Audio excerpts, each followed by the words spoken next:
Live from New Delhi, you're watching DD India Live, India's voice to the world. I'm Prasar Bharati. Coming up in the next 30 minutes. In a historic moment, India's space agency ISRO to launch its heaviest satellite CMS-03 on Sunday from Sriharikota. Satellite to give a big boost to India's communication systems.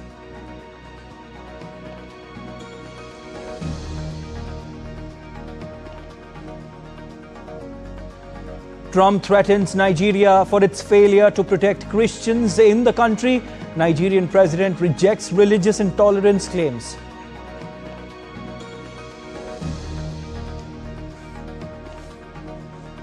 US administration's crackdown on alleged illegal drug vessels continues, with another strike in Caribbean claiming 3 lives.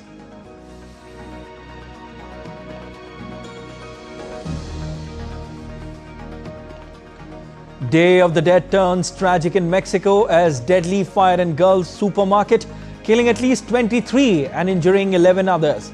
Mexican president condoles the incident.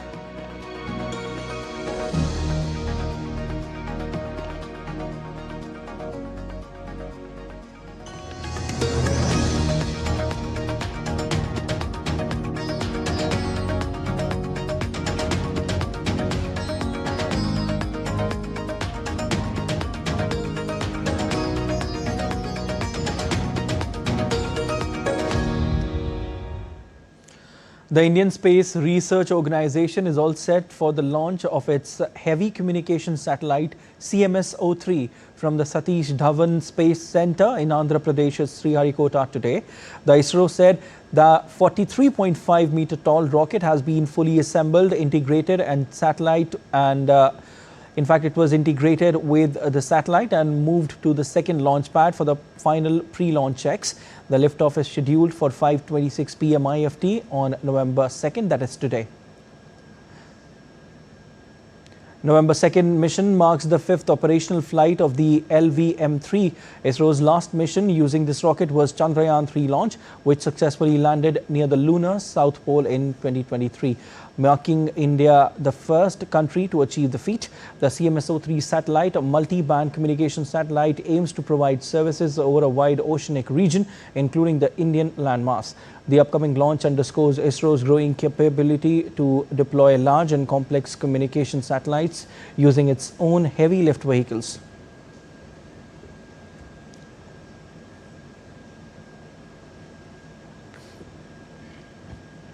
A group of school students from Telangana reached the Satish Dhawan Space Center to witness the launch of CMS-03. Students expressed excitement and curiosity, saying they were thrilled to finally see in real what they had only studied in textbooks and watched on TV.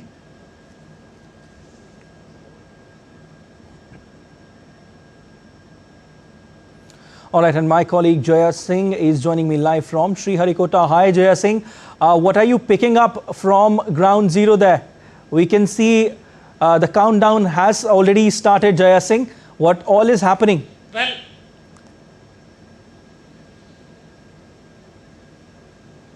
Well, as part of the countdown, now the final checking and the rechecking of the systems and subsystems and the sensors is going on at fast pace towards the culmination of the consummation of this mission, which is the launch of CMS-03, the latest state-of-the-art satellite meant for Indian Navy by the Bahubali Indian rocket called the LVM-03. So the confidence is writ large on the face of the scientists because this is going to be the 5th mission. All the previous 7 missions, including the 2 demonstration flights and operational flights, 4 operational flights, all are successful, and this is going to be, the scientists are quite confident that this is going to be the 8th successful launch with today's mission. So, Jaya Singh, could you describe us how's the excitement building up where you are right now?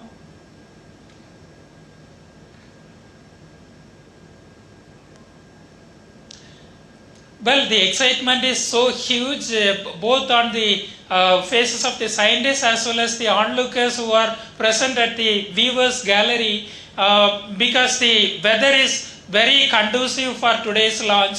The cyclone Monda has already passed, taking away all the moisture from the atmosphere here. So the weather is very conducive and the preparations are in full steam.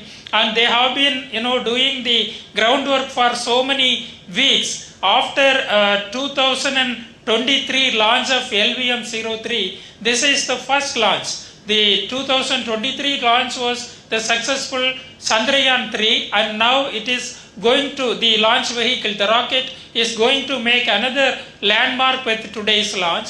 And the satellite is also assuming greater significance because it is meant for monitoring the vast space of Indian Ocean, because it has a lot of potential for Indian maritime interest and also security interest. It assumes greater significance for India.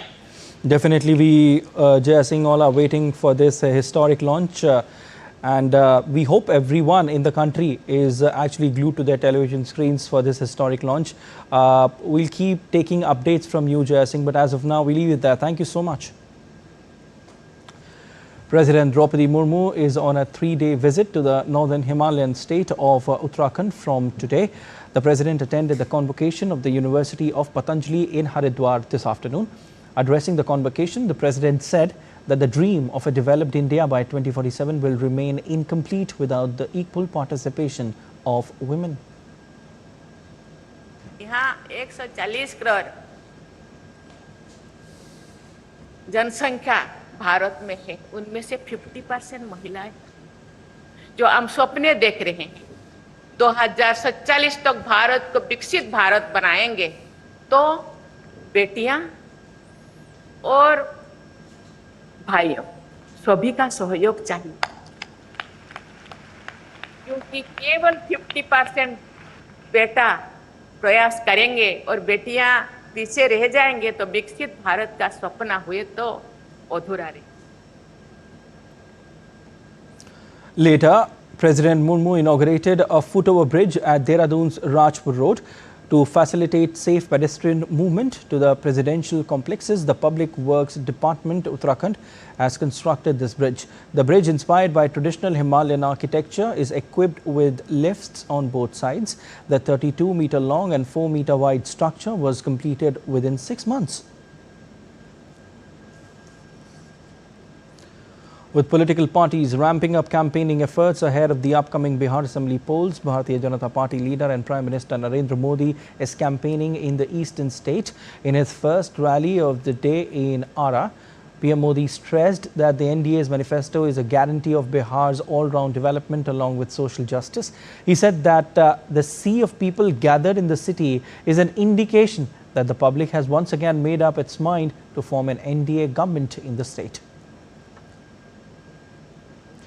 PM Modi later held a rally in Nevada where he reiterated what he said in Ara. He highlighted the tremendous wave in favor of the NDA across entire Bihar. Later in the day, the Prime Minister will hold a grand roadshow in Patna. The election in the state will be conducted in 2 phases on 6th and 11th of November this year. The counting of votes will take place on 14th of November.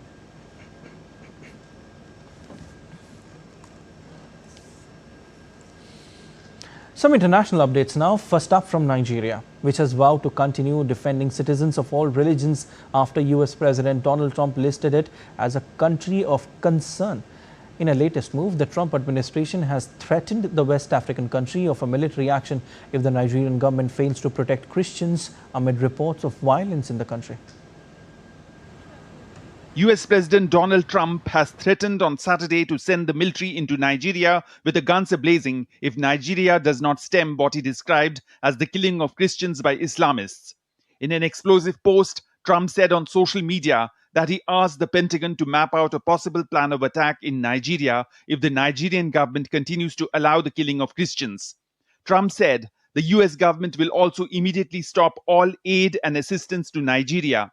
Trump's post on Nigeria came a day after his administration added Nigeria back to countries of particular concern list of nations that the US says have violated religious freedom.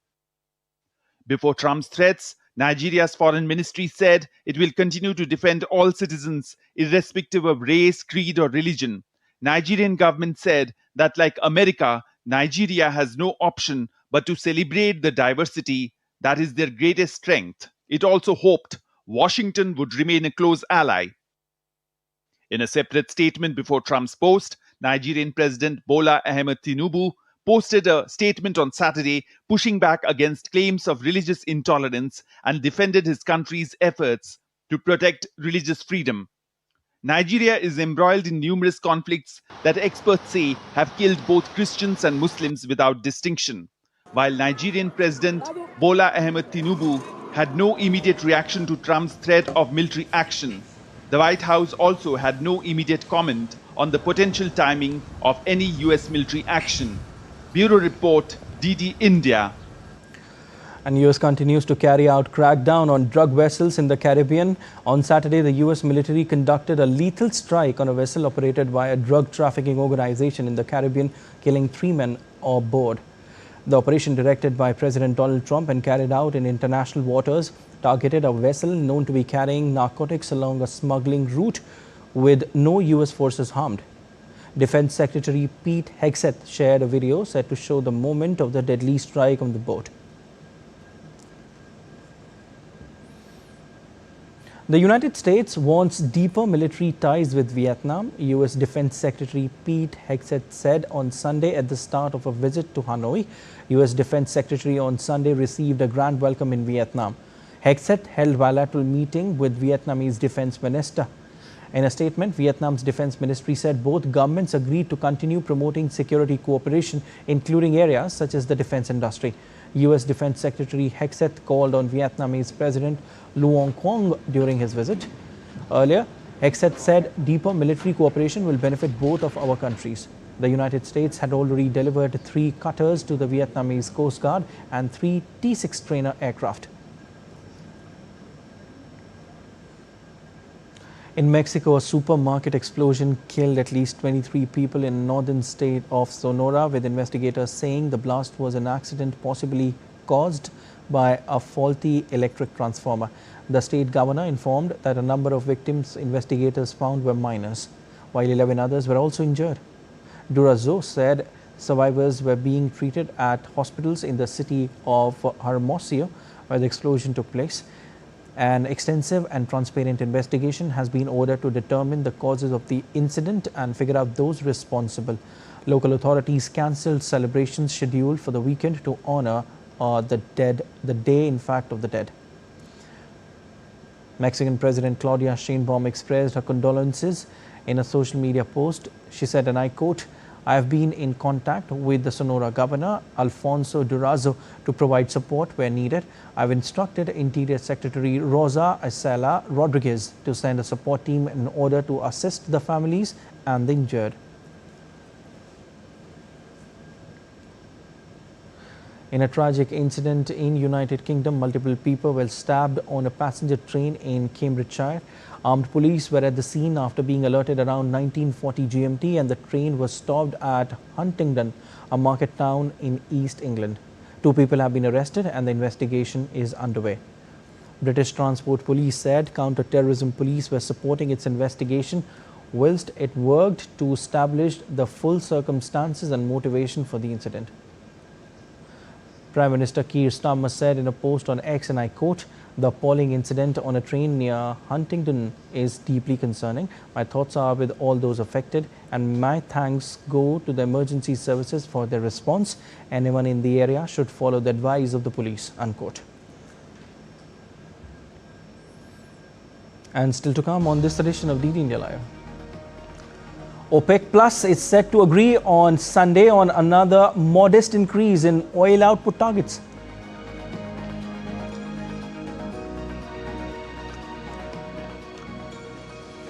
And benefits of marathon running outweigh any cost.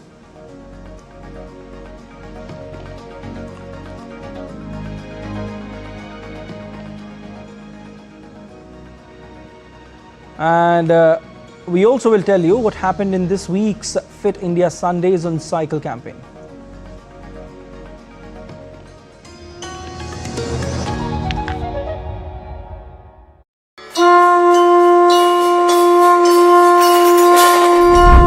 Long before the GMT, this city was the cosmic clock of India.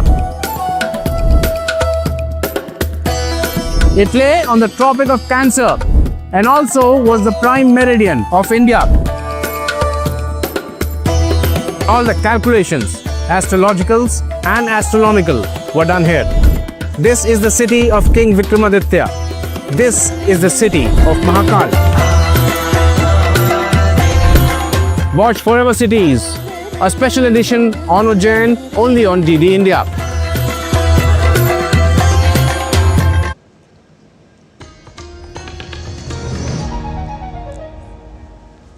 You're watching DD India Live. I am Siddharth Bharadwaj, and OPEC Plus is set to agree on Sunday on another modest increase in oil output targets. Three sources familiar with the talk said as the producers group moderates plans to regain market share due to rising supply glut fears.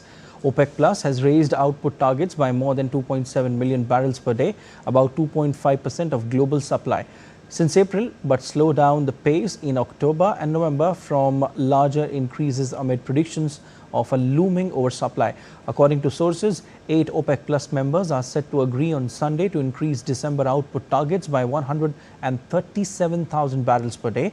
New Western sanctions on OPEC Plus members Russia are adding to challenges in the discussion, as Moscow may struggle to further raise output after the United States and Great Britain imposed new measures on top producers Rosneft and Lukoil. The International Energy Agency in Paris predicts that world supplies could exceed demand this quarter by more than 3 million barrels a day and then balloon to an unprecedented glut next year, at least on paper.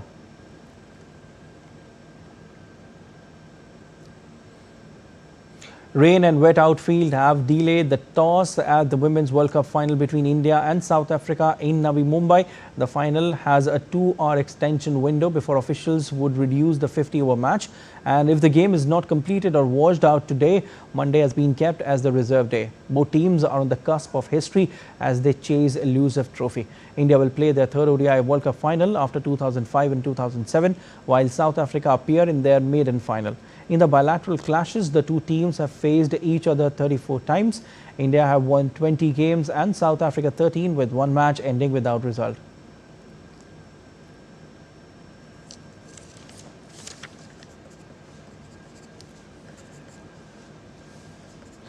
And the latest news that we are getting in is that toss has now been scheduled to 4:30 p.m. IST on Sunday, and the match is likely to be start at 5 p.m. at Navi Mumbai. Rain gods were certainly not happy, but now they are, it seems like, and the smiles have come on the faces of fans. It seems that India versus South Africa final they will witness today in Navi Mumbai.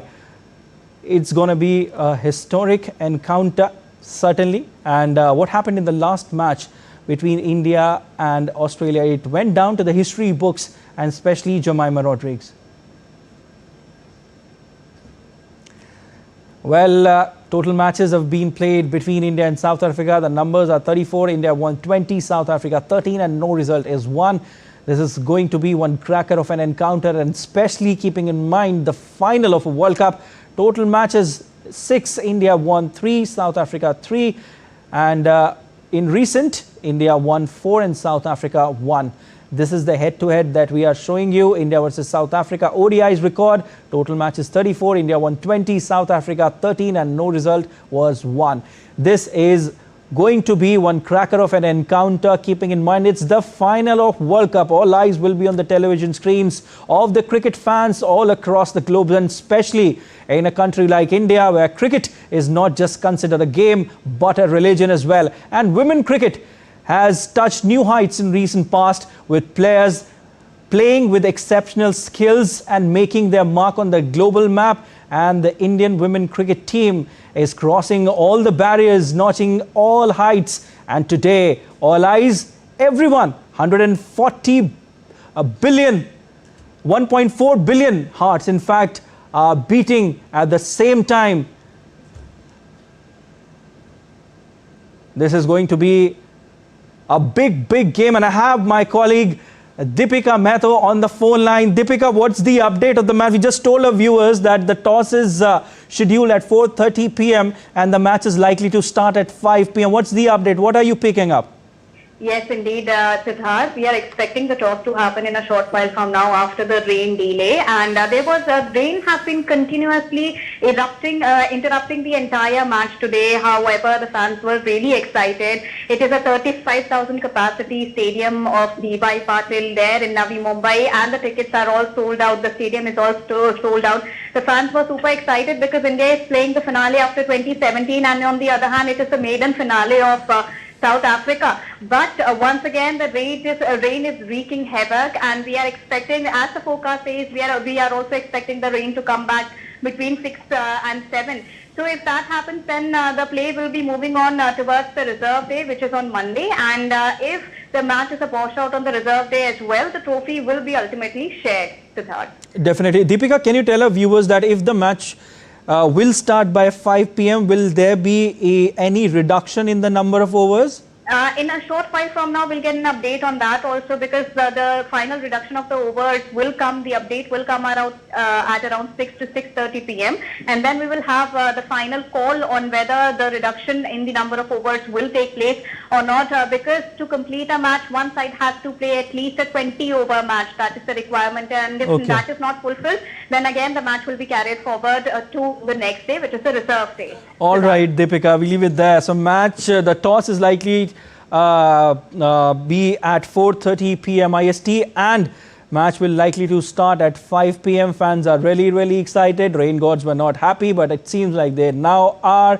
Everyone is so much excited. It's the final of the Women's World Cup 2025. It's India versus South Africa. Both the teams will put their best foot forward to clinch that trophy. We have to wait and see what will happen in Navi Mumbai. And Australia notched up a formidable total of 186 runs for the loss of 6 wickets against India in the third T20 International in Hobart. Batter Tim David revived the Australian innings with blistering 74 runs knock after early jolts. Later, Marcus Stoinis also slammed half-century to end the innings with a flourish. Arshdeep Singh was the pick of the bowler with 3 scalps. Earlier, they lost 2 quick wickets after Indian skipper Surya Kumar Yadav won the toss and opted to field. Pacer Arshdeep Singh dismissed Travis Head and Josh Inglis with just 14 runs on the board. In reply, India were 76 runs for the loss of 3 wickets. Australia lead 5-match series 1-0 after the first match was washed out. The second edition of the Kashmir Marathon 2025 was flagged off from Jammu and Kashmir's Srinagar city on Sunday, emphasizing the importance of health and fitness. Coming in the wake of the Pahalgam attack, the event stands as a symbol of resilience, showcasing Kashmir as a destination for both tourism and sports. Participants from all walks of life, including differently abled individuals, took part, creating a vibrant and positive atmosphere. The marathon not only promoted health and unity, but also highlighted the region's growing potential for international sporting events.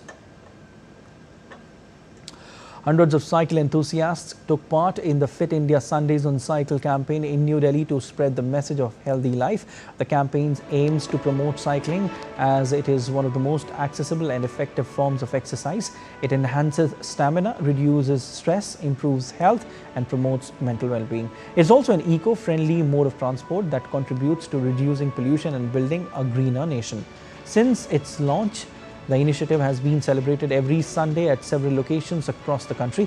It brings together citizens of all age groups to take a stand against obesity and commit to a healthier and active lifestyle.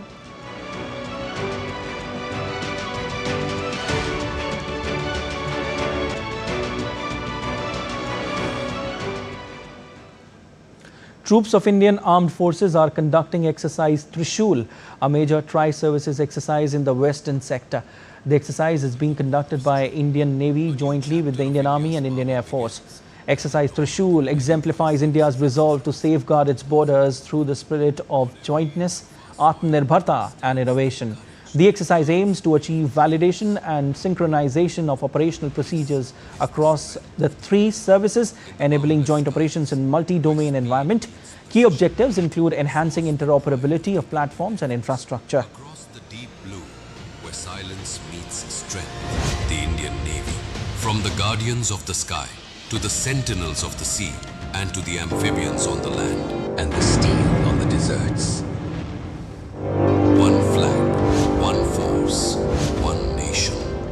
power of integration comes live in the Mega Tri-Services Exercise 2025. The skies will thunder, the seas will stand guard, the amphibians will rise strong. Coming soon. That's all for this edition of DD India Live, but let us know your thoughts on the news of the day. For those on the go, you can get all the latest news and updates from India and across the world on DD India mobile app. The app is available on both Android and iOS platforms, and you can scan the QR code on the screen to download now. We'll be back with more news as it breaks here on DD India. I'm Siddharth Bharadwaj from all of us here in Delhi. Thanks for watching DD India Live.